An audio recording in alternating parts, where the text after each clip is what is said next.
जय श्री कृष्णा, राधे राधे। आज हम कार्तिक मास स्नान में सुनी जाने वाली 8वीं कहानी, जिसका नाम इल्ली गुनिये की कहानी है, उसको सुनेंगे। इल्ली गुनिये की कहानी इस प्रकार है। इल्ली एक छोटा सा रेंगने वाला जानवर होता है और घुन अनाज में लगने वाला छोटा कीड़ा होता है। इनकी कहानी इस प्रकार है। एक नगर में एक राजा के बगीचे में इल्ली और घुन दोनों साथ में रहा करते थे। वे दोनों दिन रात साथ में रहते, एक दूसरे के साथ खाते पीते और साथ ही में भ्रमण भी करते रहते थे। एक दिन की बात है, बगीचे में राजकुमारी अपनी सखियों से कार्तिक मास स्नान के बारे में चर्चा कर रही थी। तब इल्ली ने राजकुमारी के मुंह से कार्तिक स्नान का सारा महत्व जाना और उसने आकर घुन से कहा कि राजकुमारी ने कार्तिक स्नान का जो महत्व बताया है, उसे सुनकर मुझे बहुत उत्साह हुआ और मैं चाहती हूँ कि हम दोनों भी कार्तिक का स्नान करने चलें। और उसने घुन से कहा, चलो राजकुमारी के संग कार्तिक स्नान करते हैं।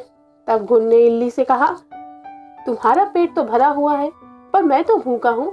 ये हरा हरा बाजरा, ये ठंडा ठंडा पानी देखकर मेरा मन तो इनसे भरता नहीं। मैं तो जा रहा हूँ हरा बाजरा खाने, ठंडा पानी पीने। तुम जाओ कार्तिक स्नान करो जाकर के। इल्ली ने घुन की बात सुनकर के वहां से निराश होकर वो राजकुमारी के पीछे पीछे गई। और जब राजकुमारी कार्तिक स्नान करने के लिए गंगा जी के निकट पहुंची, तब वो राजकुमारी के पल्ले पर चढ़ गई और जैसे ही राजकुमारी स्नान करती, वैसे ही उनके पल्ले के साथ साथ वो भी गंगा स्नान करती। ऐसे ही पूरे महीने इल्ली ने राजकुमारी के साथ साथ कार्तिक स्नान किया और कार्तिक मास का पूरा व्रत पालन भी किया। जबकि इधर घुन अपने ही खाने पीने और पेट भरने में मगन रहा। देवयोग से कार्तिक मास की समाप्ति के साथ ही इल्ली और घुन दोनों की मृत्यु हो गई और वे दोनों एक साथ ही मर गए। कार्तिक मास के पुण्य के फलस्वरूप इल्ली ने एक राजा के घर में राजकुमारी के रूप में जन्म लिया और घुन ने उसी राजा के यहाँ एक गधे के रूप में जन्म लिया। दोनों साथ साथ ही बड़े हुए। जब राजकुमारी बड़ी हुई और उनके विवाह का समय आया, तब राजा ने उनका विवाह बड़े धूमधाम से करवाया।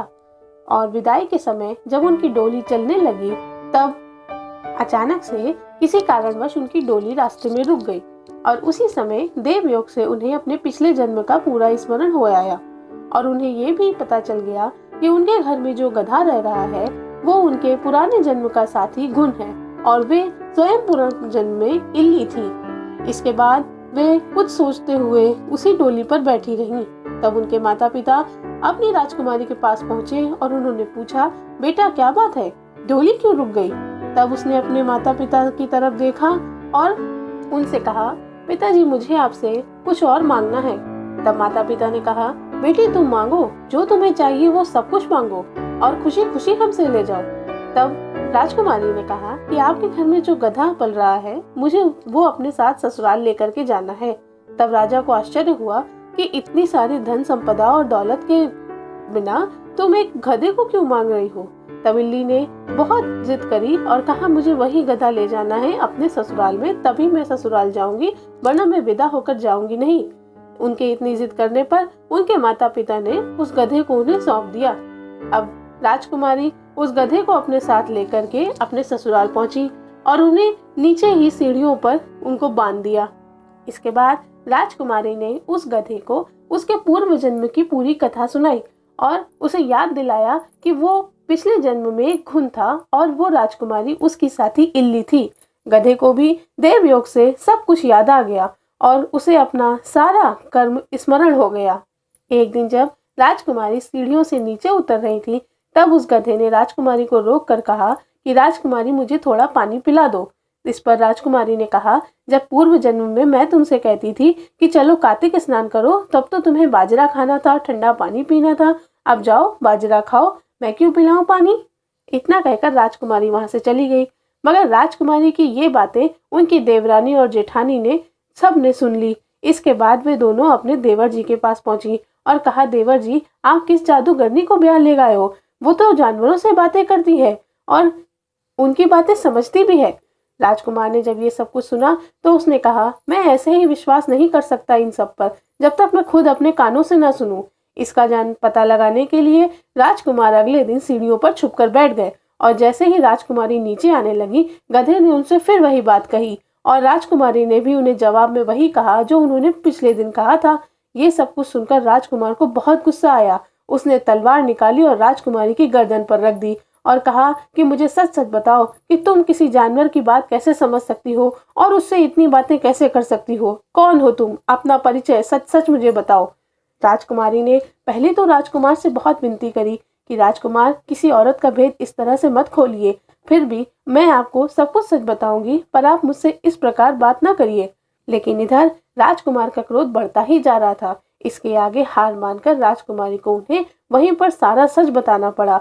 राजकुमारी ने राजकुमार को अपने पिछले जन्म का सारा सच बताया और कहा कि मैं पिछले जन्म में इल्ली थी और ये गधा पिछले जन्म में घुन था। हम दोनों राजा के बगीचे में साथ साथ रहते थे, मगर मैंने वहां पर राजकुमारी के पल्लू पर चढ़कर पूरा महीना कार्तिक मास में स्नान किया, व्रत किया। इसके प्रभाव से मैं इस जन्म में राजकुमारी बनकर पैदा हुई, मगर इसने अपना सारा समय अपना खाने पीने और पेट भरने में लगा दिया, इसलिए ये इस जन्म में गधा बनकर पैदा हुआ है।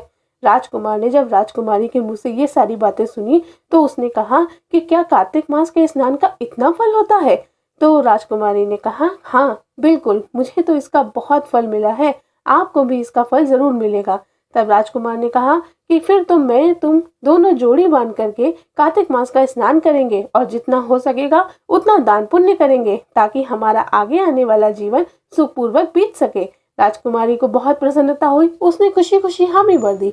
दोनों ने जोड़ी बांध करके कार्तिक का स्नान किया और खूब दान पुण्य किया। इसका फल ईश्वर ने उन्हें भरपूर दिया। हे कार्तिक देव, हे भगवान श्री हरि, जैसे आपने इल्ली को बुद्धि दी, उसको उसके व्रत का फल दिया, वैसे ही आपका व्रत करने वाले हर मनुष्य को आप मनोवांछित फल दीजिएगा, परंतु घुन जैसी बुद्धि किसी को न दीजिएगा। बोलो कार्तिक देव की जय, भगवान विष्णु की जय, तुलसा मैया की जय, गंगा मैया की जय, पथवारी मैया की जय। बोलिए राधे राधे।